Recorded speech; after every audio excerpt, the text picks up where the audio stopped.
Go ahead. Welcome, everybody. In today's session, Kathy and I are going to talk about not giving up and marketing methods that actually work. And they're nothing new. They're nothing new. Nothing new. And actually, one of them is one of our favorite that really costs gas and time and then your follow-up, however you do that. It's one of the ones that Minuin talks about literally, I think, every time we get on. Somehow he makes it part of what we talk about. And I think the whole let's just start off with giving up. So I don't care if you're a new investor or a seasoned investor. I think we all have times that we just think, we need to do something different, but really we don't. We just have to weather it out and keep going. And if strategy A doesn't work for you, go to strategy B, go to strategy C. This morning I was thinking you always have to have a backup idea, right? A backup plan. And it doesn't matter what you're doing. You just always have to have a backup.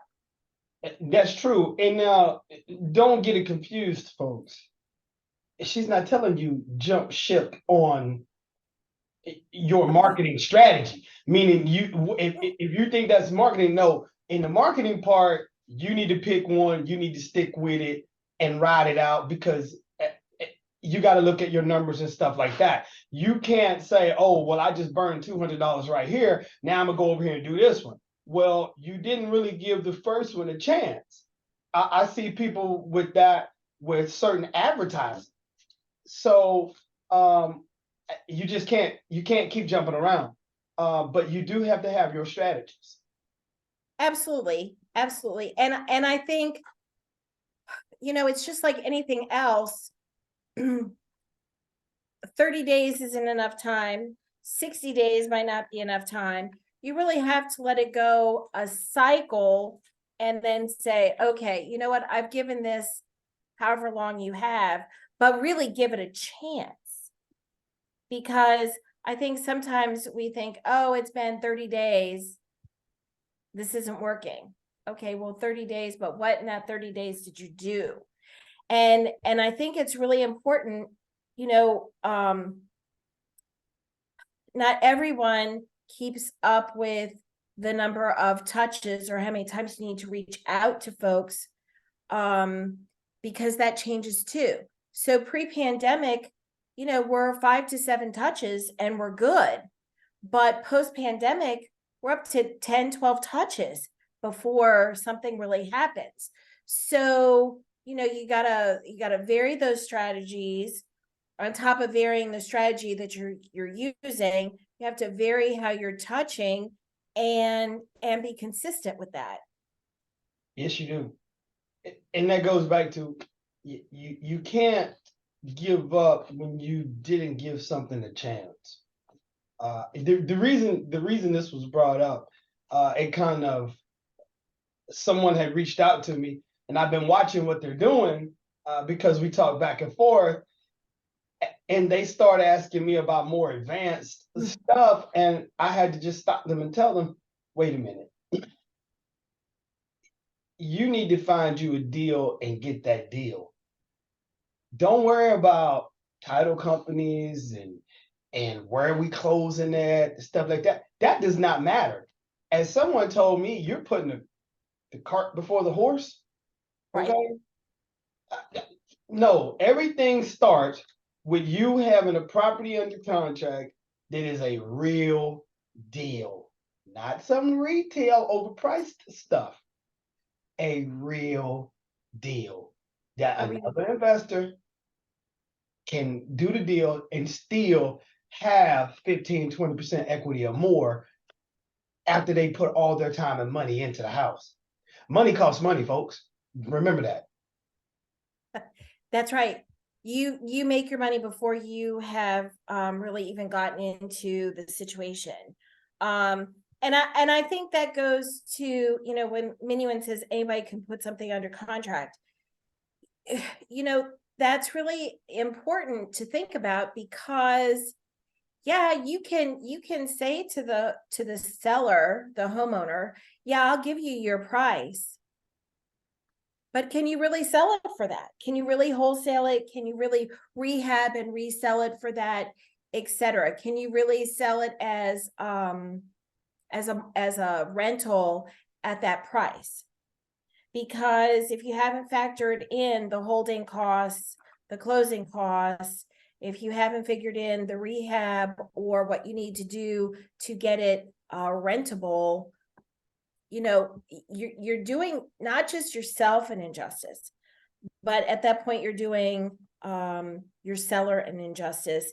And in the long run, if you're not doing your numbers right, you're doing investors a disservice. And why do I say that?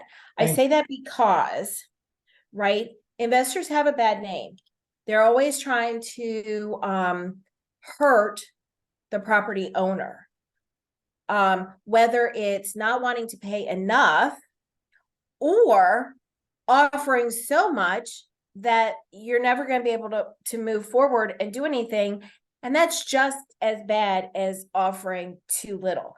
That there is a middle ground for what you need to do. And to do that, you need to be well informed. You do. One thing I want to hit people with, do you know what happens if that house doesn't appraise for what you're trying to buy it for? I know. You know the answer. I know the answer. I try to teach my team, use this weapon. Use this weapon.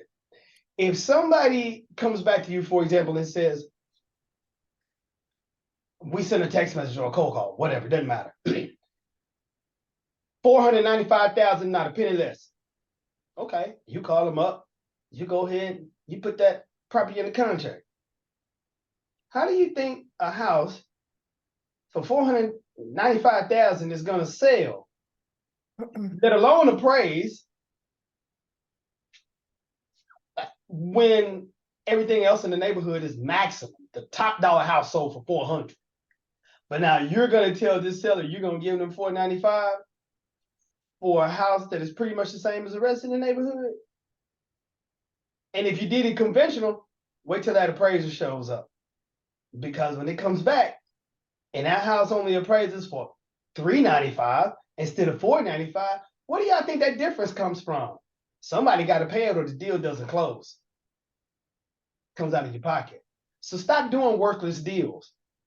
There was another one floating around here in South Carolina.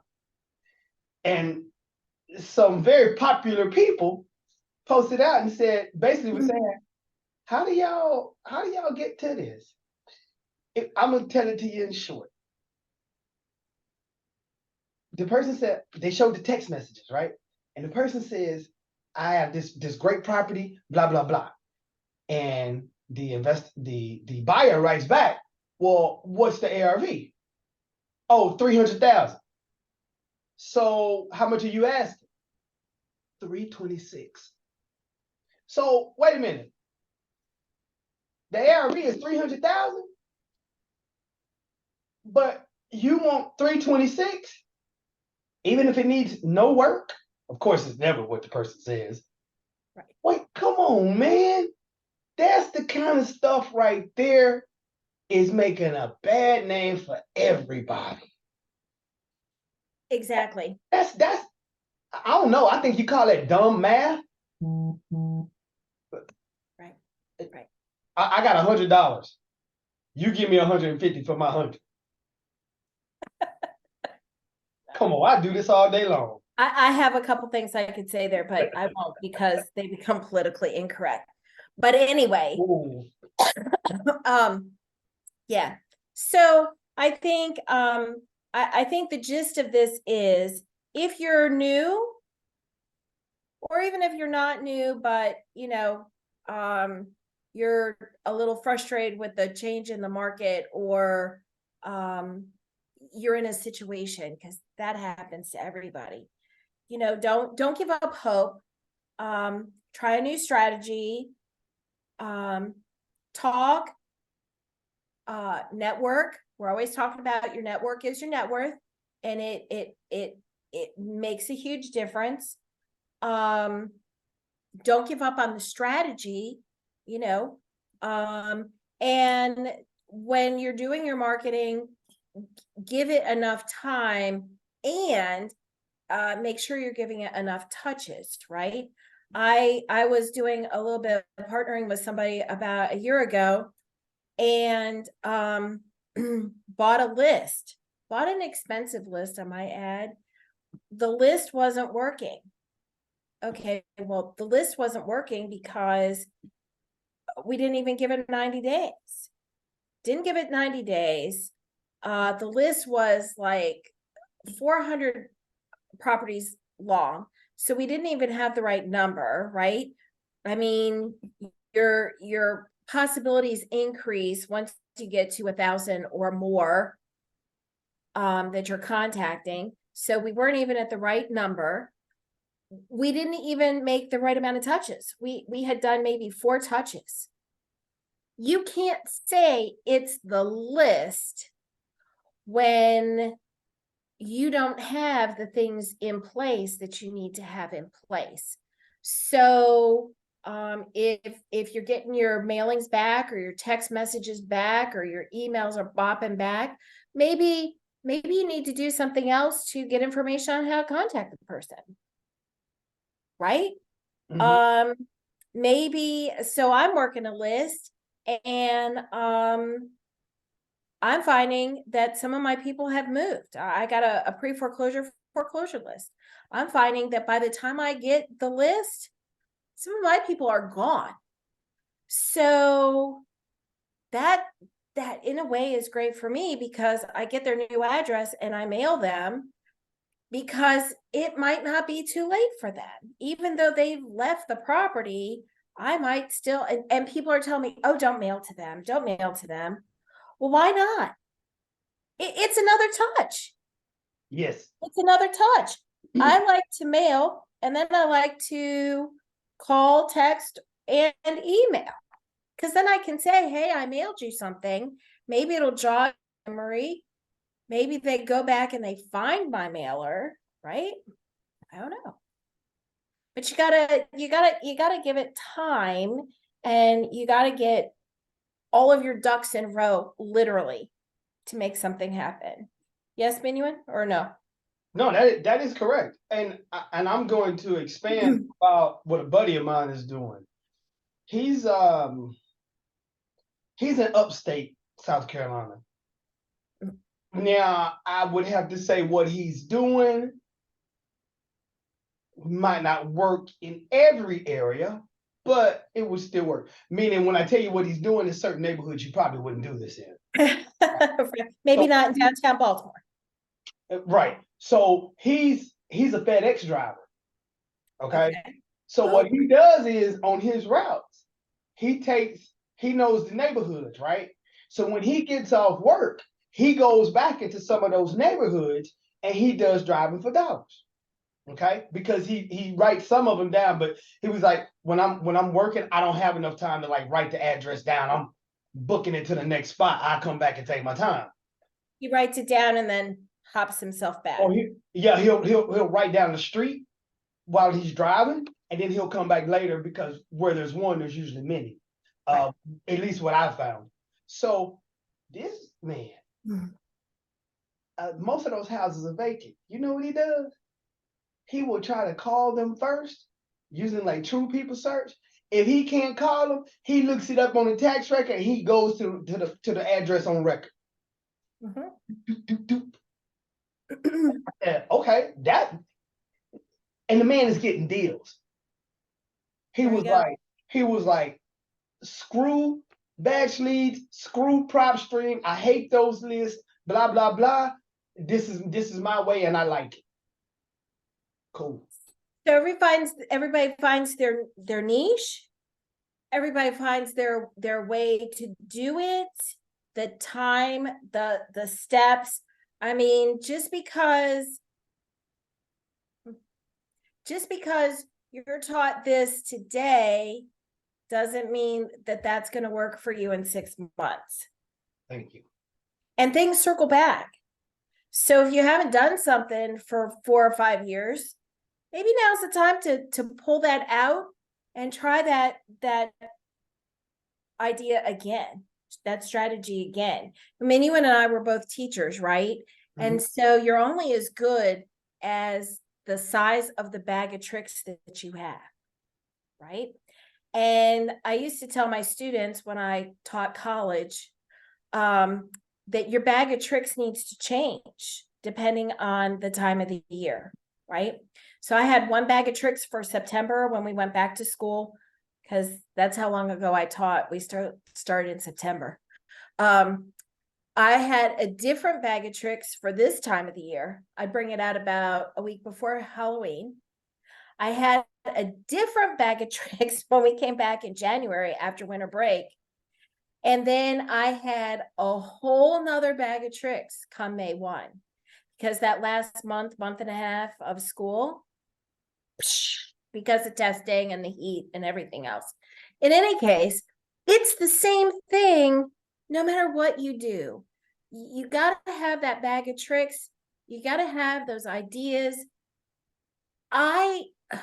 So it doesn't matter what I seem to do. I become the idea person, right? I listen to something and I'm like, oh, Minu. I mean, we do this all the time, right? Minuan and I talk all the time, and he explained something. And I'm like, oh, it's kind of like this. Well, what if we did this and this, and then we could use it for this, right? So when you're out there networking, when you're listening to the webinars, when you're reviewing stuff that you've gone to in the past, it's all about putting that stuff together to get a current playbook, which doesn't have to be in concrete. It should be, I mean, like at my house, I use paper pencil. At Minuan's, he uses whiteboard and erasable marker, right? So it needs to be erasable because as you hone it, as you perfect it, you want to be changing it. Nothing can become static. It needs to stay fluid, because though something might work for 2 years, there's going to come the day that the hiccup comes and it needs a change. Just saying. Yep. So, and in that time, you go from being new to being seasoned. Yes. And it takes time. That's how you gain your experience. That's why we pay mentors and coaches, and we go to courses and workshops and stuff like that, because yeah, you can go out here and learn it on your own. Many of us have, and we still pay the price of a course through mistakes and stuff like that, or wasted money. So what? Right. Yeah, I'm gonna leave that piece alone. Always keep educating yourself, stay up on trends, and at the end of the day, don't give up, because quitters never win. Absolutely Yeah. You are guaranteed that if you give up, you made zero. You probably lost. Lost. Okay, so since we're talking about further education, on our next Lunch and Learn, November 16, we're going to have our friend Jacob from Pimlico on. He's going to talk about what Pimlico does as far as commercial lending. So their commercial may not be what you think commercial is, but still it's a good good information to get. And then in December, we have him coming back because Pimlico has a number of new programs. So he's going to talk in December about what the market is looking like for investing, and how these new loans that they have work for today's investors. And he might talk a little bit about the markets that they're working in, because they're ever increasing the markets that they're lending in, which Oh. I love. I absolutely love that. And Minuan and I are putting together some great things for January and moving forward into later winter and spring, that Nice.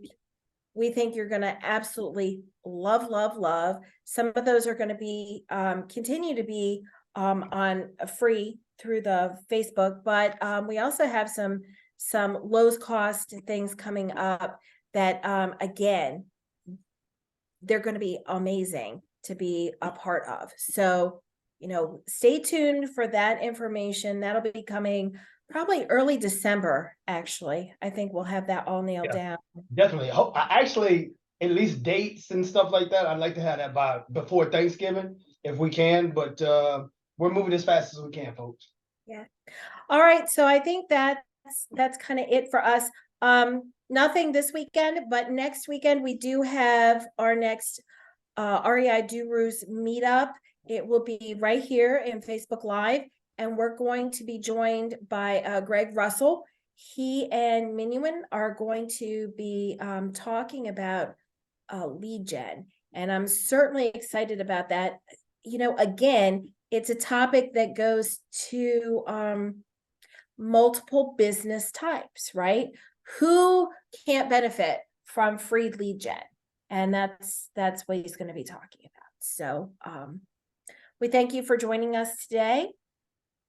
And have a good rest of the week, and we will see you guys soon. Enjoy that sunshine.